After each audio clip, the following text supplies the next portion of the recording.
नमस्कार साथियों। दिल की बात आपसे सब तक नया एपिसोड, नई कहानी और फिर से नई हस्ती। और आज जिनसे मिलने जा रहे हैं, कहते हैं ना, गुरु ब्रह्मा गुरु विष्णु गुरु देवो महेश्वरा। और उसमें भी अगर गुरु माता हो तो कहने ही क्या। आज हम सनातन को जानेंगे, गुरु की महिमा को जानेंगे और हमारे परिवार में मौजूद पितृदोष को जानेंगे, जिसका निवारण एक गुरु ही कर सकता है। और वो भी सच्चा गुरु हो तो मुझे लगता है कि शायद हमारे आसपास कोई समस्या ही ना हो। मैं सबसे पहले स्वागत करना चाहूँगा स्नेहिल माता डॉक्टर अनीता योगेश्वरी जी का। मैम, सबसे पहले स्वागत है हमारे इस प्रोग्राम के अंदर। और वाकई में गुरु माता से मिलना हमें भी बड़ा अच्छा लगता है जब जानते हैं कि एक माँ का आशीर्वाद तो होता ही है, उसमें गुरु माँ का आशीर्वाद हो तो बात ही अलग हो जाती है। सबसे पहले तो मैं आपकी जर्नी को जानना चाहूँगा कि आप किस तरह से यहाँ तक पहुँचे। जितना भी संक्षिप्त में आप हमें बता सकें या हमारे दर्शकों को बता सकें। नमस्कार, जय माता दी। सबसे पहला जो संस्कार मिलता है वो माँ बाप से मिलता है। प्रथम गुरु माँ होती है और मेरी प्रथम गुरु माँ थी। और मेरे पिताजी के द्वारा जो संस्कार मुझे मिले वो अध्यात्म से जुड़े थे। जीवन भर मेरे पिताजी ने और माताजी ने ईश्वर को अपना सब कुछ समर्पित करके कार्य किया। हम लोगों ने भी वही देखा और वही संस्कार हमारे में आए। हमने भी बचपन से ही माँ को अपने आप को समर्पित कर दिया और सारी समस्याओं का समाधान माँ के द्वारा ही होने लगा। इसी तरह से हम इस राह पे चले। सांसारिक जो भी मोह माया त्रासदियाँ होती थी, उसे तकलीफ होती थी, लेकिन जब माँ को समर्पित किया तो आनंद ही आनंद है। पूरा परिवार अपना होता है, लेकिन हमारे लिए पूरा विश्व हमारा परिवार है। सब बच्चे हमारे बच्चे हैं और सबको संस्कार देना, सबको खुश देखना, सबके घरों में खुशियाँ पहुँचाना और सबके चेहरे पर मुस्कुराहट लाना, ये मेरे पिताजी का और माताजी का सपना था। वो आज इस दुनिया में नहीं है, लेकिन उनके संकल्प को आगे बढ़ाने का काम हमने किया है।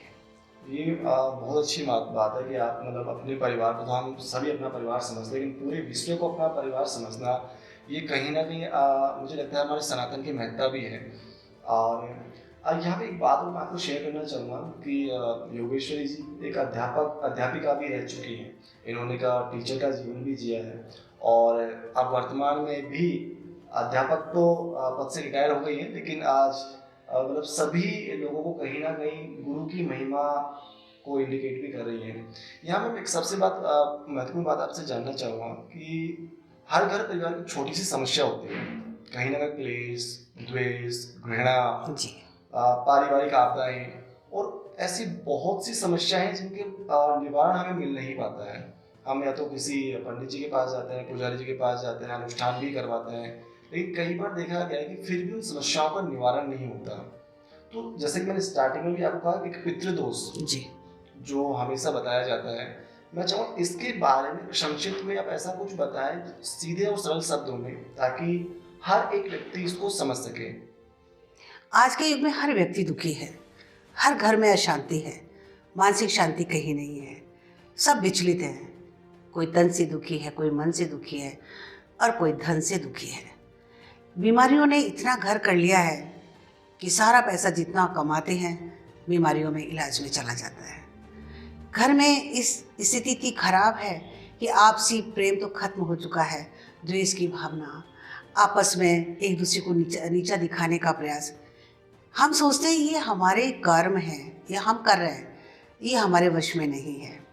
क्योंकि गीता में कहा है कि जो कुछ करता हूँ, कृष्ण भगवान ने, कि जो कुछ करता हूँ मैं करता हूँ, मेरी मर्जी के बिना पत्ता भी नहीं हिलता। इसी संदर्भ में मैंने शोध किया कि आखिर घर घर में क्लेश क्यों है, आपसी द्वेष क्यों है, प्रेम कहाँ खो गया है, बच्चों में संस्कार कहाँ चले गए हैं। इन्हीं सब का जब मैंने शोध किया तो मुझे पता लगा, मैंने कई संतों से, सिद्ध पुरुषों से संपर्क किया तो पता लगा कि घर घर में पितृदोष है। कहीं अकाल मौत हो जाती है तो उसकी मुक्ति नहीं होती। कहीं छोटे छोटे बच्चे गर्भ में ही मर जाते हैं, वो भी इस तरह से पीड़ा देते हैं। कई जगह ऐसा होता है कि पितरों को भोग तो लगता है लेकिन उन तक नहीं पहुंचता। इस कारण से बीमारियां भी होती हैं, मन में अशांति भी होती है, क्लेश भी होती है और नकारात्मक शक्तियां हमारे घर में प्रवेश कर जाती हैं और मानसिक रूप से हम परेशान हो जाते हैं। हमारे बच्चों में वो बात नहीं रहती कि हम बच्चों को जहाँ पहुँचाना चाहते हैं पहुँच ही नहीं सकते। उनकी कहीं गलती नहीं है। कंपटीशन एग्ज़ाम देते हैं लेकिन रुक जाते हैं, आगे बढ़ना चाहते हैं लेकिन पीछे आ जाते हैं। 99 तक पहुंचने के बाद लगता है कि अब 100 पर पहुंचेंगे लेकिन वापस नीचे आ जाते हैं। ये सब पितृदोष के कारण होता है और हम लोग समझ ही नहीं पा रहे हैं।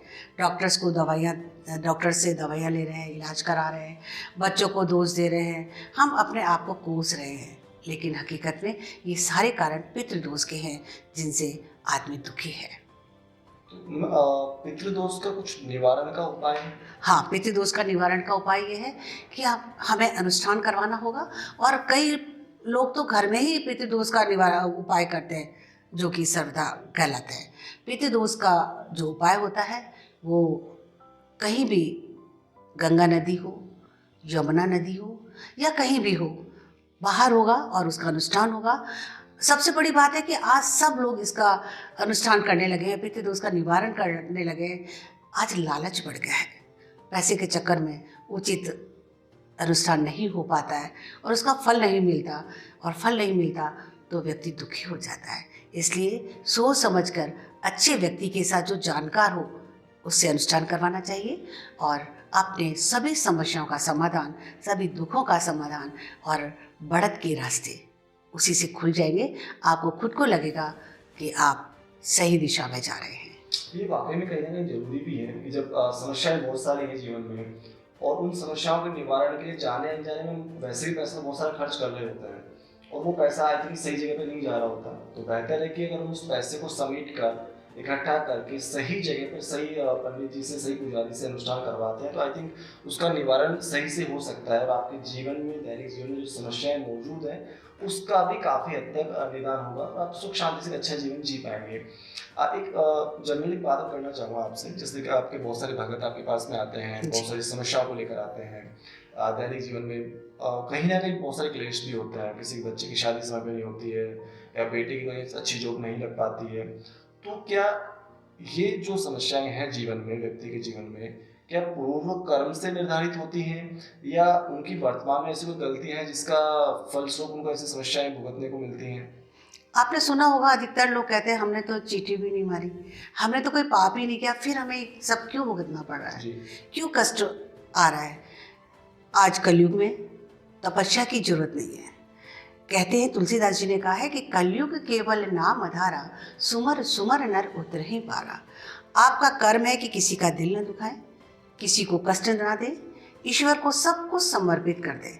हम मंदिर भी जाते हैं, पूजा भी करते हैं, लेकिन भगवान को समर्पित नहीं करते, एक विश्वास नहीं है। हम सोचते हैं जो कुछ कर रहे हैं हम कर रहे हैं, और जहाँ मैं आ जाता है वहाँ ईश्वर दूर हो जाते हैं। आप समर्पित कर दीजिए और जो कष्ट आप भोग रहे हैं, आप सोचिए कि आपने प्रारंभ में जो कर्म किए हैं, आपकी पूजा से, भगवान की प्रार्थना से वो कम हो गए हैं और ईश्वर का प्रसाद समझकर उसे ग्रहण करना चाहिए। कहते हैं कि जाहि विधि राखे राम ताहि विधि रहिए। वो आपका बुरा नहीं करेंगे, वो आपके माँ बाप हैं और माँ बाप कभी बच्चों का बुरा नहीं करते। विश्वास करके तो देखिए, समर्पित करके तो देखिए, फिर देखिए जीवन में आनंद ही आनंद है। जो कुछ होगा उसकी ही मर्जी से होगा, कब होगा इसका भी आपको चिंतन नहीं करना। वक्त आएगा और वक्त से सारे काम स्वतः ही हो जाएंगे, रास्ते अपने आप खुल जाएंगे। एक बात और महत्वपूर्ण है जी। कि कई बार जिससे हम पर्सनली अनुभव भी करते हैं कि जैसे हमारे दादा परदादा किसी मंदिर पे जा रहे थे पहले बहुत समय से, तो ऑब्वियसली बात है पीढ़ी दर पीढ़ी वो सिलसिला चलता है। लेकिन अभी वर्तमान में ऐसा हो गया कि जिस मंदिर में या जिस जगह मैं जा रहा हूँ पूजा अर्चना के लिए या मुझे कुछ आगे बढ़ना है लाइफ में और वो चीज़ मुझे जल्दी नहीं मिल रही है, तो हम लोग क्या करते हैं वर्तमान में उस जगह को छोड़ देते हैं और कोई और बताते हैं कि आप वहाँ चले जाओ, वहाँ आपकी समस्या का निदान होगा। तो आई थिंक दर बदर हम ऐसे भटक रहे हैं, तो क्या ये सही है? ये विश्वास की कमी है। अभी मैंने आपसे बताया कि समर्पण नहीं है, ईश्वर पे विश्वास नहीं है। जहाँ विश्वास होता है वहाँ भटकने की आवश्यकता ही नहीं होती।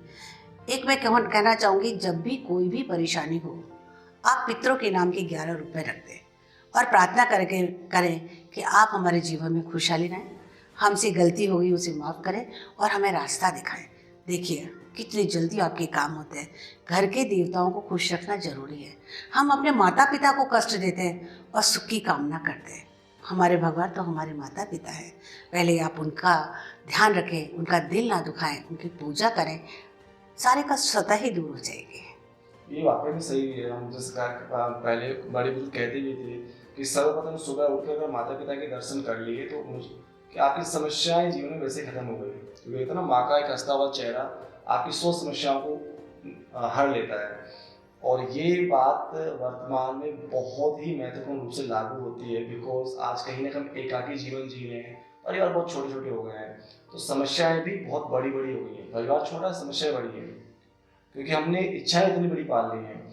यहाँ एक जाते जाते बात और पूछना चाहूँगा आपसे, आपके माध्यम से दर्शकों को ये इंडिकेट करना चाहूँगा, कोई भी एक ऐसा प्यारा सा मैसेज संदेश आपके द्वारा, ताकि वो दैनिक जीवन में जो छोटी छोटी समस्याएं हैं उससे जो परेशान हो जाते हैं, डिप्रेशन में चले जाते हैं, कई बार तो सुसाइड तक कर लेते हैं बच्चे या बड़े भी, तो वो ऐसा ना करें और एक अच्छा जीवन जीते हुए अपने परिवार का, समाज का और देश का नाम रोशन कर सकें।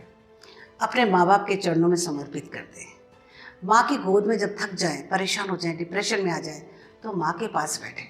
आप कितने भी बड़े हो गए हों, लेकिन माँ के जब हाथ आपके सिर पर फिरेगा तो आपकी सारी चिंताएं दूर हो जाएंगी।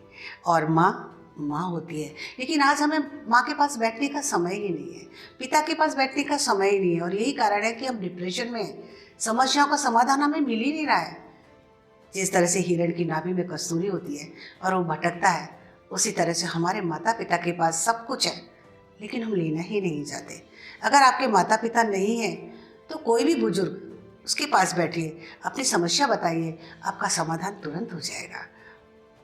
ये वाकई बहुत महत्वपूर्ण बात है, जो आपने बहुत ही सुंदर तरीके से छोटे रूप में मतलब बताई है, और समझने की जरूरत है। बिकॉज इतना कुछ अभी वर्तमान में फैला हुआ है, इतनी समस्याएं फैली हुई हैं आसपास हमारे दैनिक जीवन में, इसका असर कहीं ना कहीं मानसिक अशांति के रूप में देखने को भी मिल रहा है, डिप्रेशन के रूप में, जहाँ डॉक्टर्स के पास लाइन लगी हुई है, चाहे किसी भी एज का व्यक्ति हो। तो माता पिता और बड़े बुजुर्गों के पास अथाह संपदा है, प्यार की, विश्वास की और जीवन के अनुभवों की, जो आपकी हर समस्या का समाधान कर सकती है। आपने इतना महत्वपूर्ण समय हमें दिया और इतनी प्यारी प्यारी बातें हमारे दर्शकों को बताई। फिर मिलेंगे। आप सॉरी, आपने यहाँ एक बात और कहना चाहूँगा जो मेरे दिल में भी अभी आई है, कि एक बात जाने से पहले और जानना चाहूँगा आपसे, इस विशेषकर लड़कियों के लिए, क्योंकि अभी लड़कियों का जो समय है ना, पढ़ाई लिखाई कर ली है उन्होंने और उनकी इच्छाएं बहुत बढ़ जाती हैं। मतलब जैसे जो समय आपने जिया होगा, देखा होगा, वो अभी नहीं रहा है। उनकी सोचने की क्षमता बहुत ज़्यादा बढ़ गई है और उनके सपने भी बहुत ज़्यादा बढ़ गए हैं। कुछ अपवादों की बात नहीं करेंगे यहाँ पर, तो उन लड़कियों को स्पेशली क्या कहना चाहेंगे, ताकि बिकॉज वो 2 घरों को संभालती है एक साथ। मैं बेटियों को तो बाद में कहूँगी, पहले माँ बाप को कहूँगी। आज माँ बाप बच्चों को नहीं संभाल पा रहे। वर्किंग वुमेन्स की तो हाल ही बहुत खराब है। बच्चों को समय देना ही नहीं चाहते, उन्हें पैसा चाहिए और बच्चों को माँ बाप का प्यार चाहिए, जो नहीं मिल पा रहा। और जो माँ बाप अक्सर लड़ते ही रहते हैं, उसका बच्चे पे बहुत गहरा प्रभाव पड़ता है। मैं कहना चाहूँगी कि बच्चियाँ जो गलत ट्रैक पर जा रही हैं, उनकी जिम्मेदार माँ बाप है। आप महत्वाकांक्षा तो रखिए, अति महत्वाकांक्षा मत रखिए। बच्चों से पूछिए, बच्चों को ध्यान से देखिए, समझिए, उनके जो बदलाव है उस पर आपका विशेष ध्यान होना चाहिए कि मेरा बच्चा बदलाव में आ रहा है, कहीं ना कहीं कोई ना कोई बात है, और उसे मित्रवत व्यवहार करिए। अगर बेटियों से मित्रवत व्यवहार किया तो ऐसी समस्या नहीं आएगी। दूसरा, जब बेटी ससुराल जाती है तो माँ को कहना चाहिए कि बेटा, ये घर, यहाँ हम माँ बाप थे, अब तुम्हारे ससुराल वाले माँ बाप हैं। अगर सास तुम्हें डांटती है तो तुम्हें उन्हें माँ समझ करके कि माँ भी तो मुझे डांटती है, गहराई दिल पर नहीं लेनी चाहिए, और ससुराल को ही अपना घर समझकर, उसी को स्वर्ग समझ करके, सब कुछ करके उनकी सेवा करनी चाहिए, तो घर नहीं टूटेंगे। लेकिन माँ कहती है, बेटा अगर तेरी सास ने कुछ कहा तो तुम मेरे पास आ जाना। तो मैं उन सभी माताओं से हाथ जोड़कर विनती करूँगी, कोशिश कीजिए। जहाँ अति हो जाती है वहाँ तो मैं यही कहूँगी कि बेटी को घर बुला लेना चाहिए, लेकिन कोशिश कीजिए अंतिम क्षण तक कि बेटी का घर टूटे नहीं, और जब घर टूटता है तो दिल टूटने की आवाज़ नहीं होती, लेकिन पीड़ा बहुत होती है। इस समाज में जब लड़की ससुराल से अलग हो जाती है, तलाक हो जाता है, तो उस लड़की की स्थिति एक कटी पतंग की तरह होती है जो कोई भी लूटने को तैयार रहता है। इसलिए विशेष बेटियां बहुत नाजुक हैं, कीमती हैं, और उन्हें सजे कर रखना, संभाल कर रखना, उन पे कवर चढ़ा कर रखना हमारी जिम्मेदारी है। और मैं बेटियों से भी कहूँगी कि अपने माँ बाप की आज्ञा का पालन करें। आप कितने मित्रों के साथ रहेंगी, कितने भी दोस्तों के साथ रहेंगी, लेकिन वो आपको सही शिक्षा नहीं देंगे। अगर कोई दोस्त आपसे कहता है कि आपके माँ बाप आपको गलत कह रहे हैं, रोक रहे हैं, गलत कर रहे हैं, तो वो आपके मित्र हो ही नहीं सकते। अगर आपके सच्चे मित्र हैं तो वो कहेंगे कि तुम्हारा परिवार की इज्जत, तुम्हारे माँ बाप की इज्जत सबसे बड़ी बात है, और जिसे अपने घर की इज्जत का ख्याल है, अपने माँ बाप के सम्मान का ख्याल है, मुझे लगता है वो बेटियां गलत कदम नहीं उठाएंगी। आप कभी अपने माँ बाप को जवाब मत देना, उनके अनुभवों का फ़ायदा उठाना, और आप सास ससुर के अनुभवों का फ़ायदा उठाना। बस यही एक अपील है बेटियों से और माँ बाप से। वाकई में बहुत महत्वपूर्ण बात थी और आपने बहुत अच्छे और प्यारे शब्दों में इसको बताया और हमें इतना समय दिया, इसके लिए बहुत बहुत धन्यवाद। आप इस शो में आए। फिर मिलेंगे नए एपिसोड में, नई कहानी के साथ, नई हस्ती के साथ। जय माता दी। आपसे सब तक जय माता दी।